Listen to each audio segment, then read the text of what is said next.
Matibay ang aking paniniwala na ang ligang ito ang magsisimula ng pagbabagong nais natin. Layunin ng La Liga Filipina ang mapagkaisa ang bayan. Malabanan ang karahasan at hinustisya, mabigyan ng proteksyon ng bawat isa kung kinakailangan, at mapag-aralan ng reforma para sa bayan sa mapayapang paraan.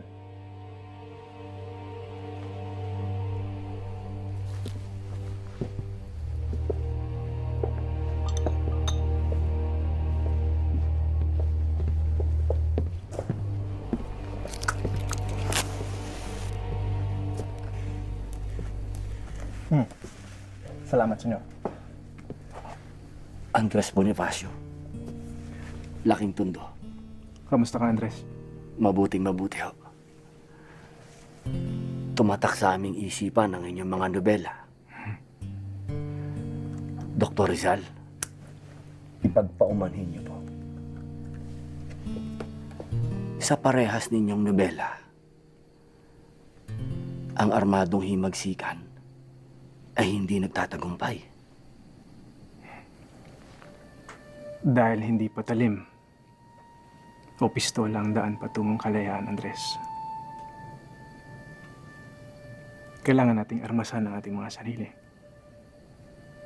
Dito. Higit lalo. Dito.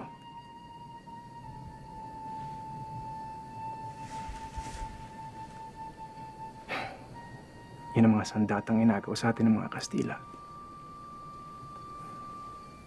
Yan ang kailangan nating ibalik sa ating bayan.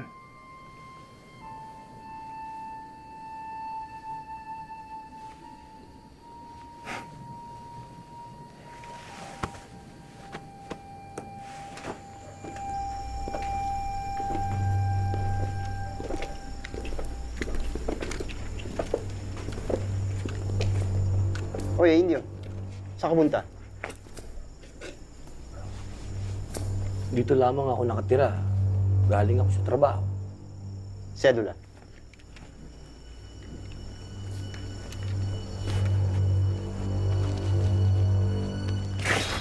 Dahan-dahan. Galaw, Indio. Sedula.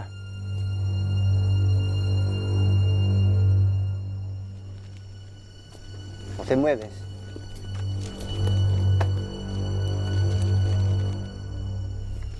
¿Esto es verdad? No.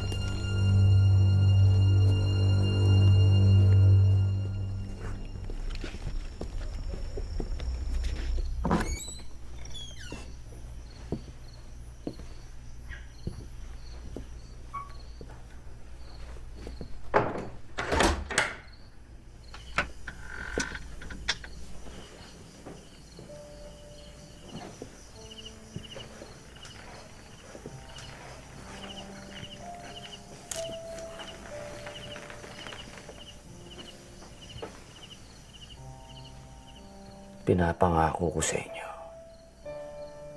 balang araw, hindi na natin kailangan pang lumuhod sa mga Espanyol. Kayong lahat,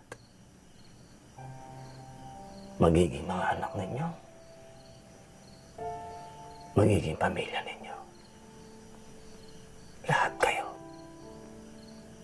magiging malaya.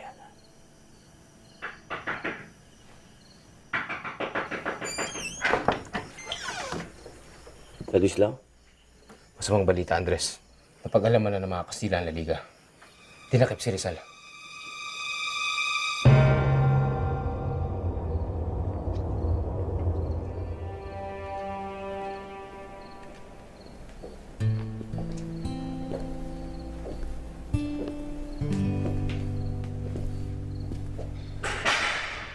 Andres, Dr. Rizal, ikinalulungkot ko sa ganitong pagkakataon tayo magkakausap.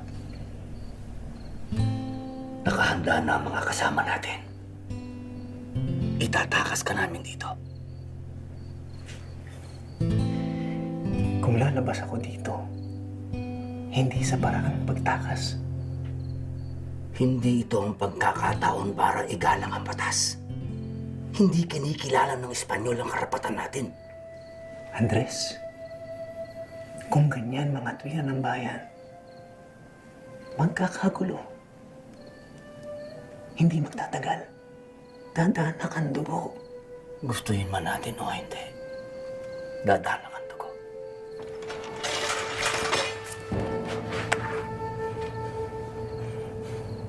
Umalis ka na, Andres. Mapapahama ka lamang dito. Kapag nanatili ka rito, paano na mga inumpisahan mong laban? Katawan ko lamang kayang supirin ng mga rehas na ito. Hindi nito kayang pigilan ng kaluluwa ng paglaban.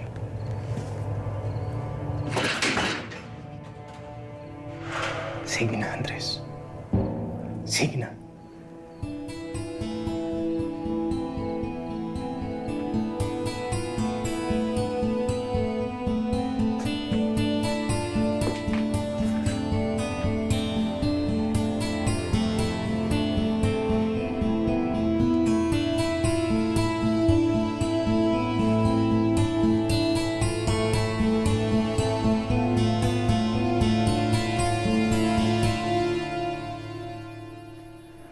Sa pagkadakip kay Rizal, ano mangyayari sa Laliga? Tiyak, dadakpin din ng mga praile ang lahat ng mga sumusuporta dito. Hindi. Hindi tayo makukulong. Lalaban ako kung kinakailangan. Hindi ako susuko sa mga Kastila na yan. Anong gagawin natin ngayon? Hindi naman maaring tumigil na lang tayo sa paglaban. Sa tono natin pananalita, tila napupuno na tayo sa lahat ng mga nangyayari. Kailangan na nating kumilos. Kailangan natin ipakita na lalaban tayo.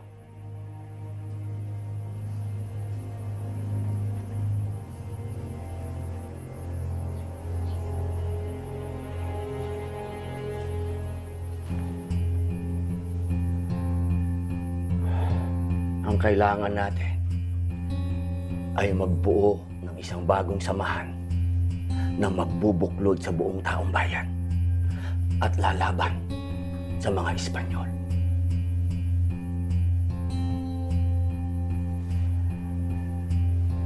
Hindi naging matagumpay ang mapayapang pagbabago na isinusulong ni Dr. Jose Rizal.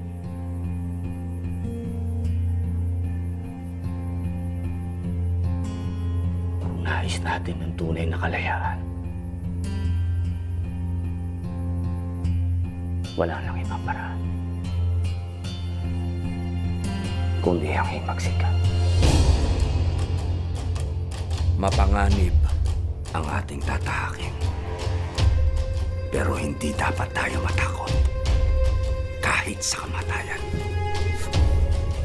Isipin natin tayo'y malakas, matibay, at makapangyarihan. Tayo ang kataas-taasang, kagalang-galangang katipunan ng mga anak ng bayan.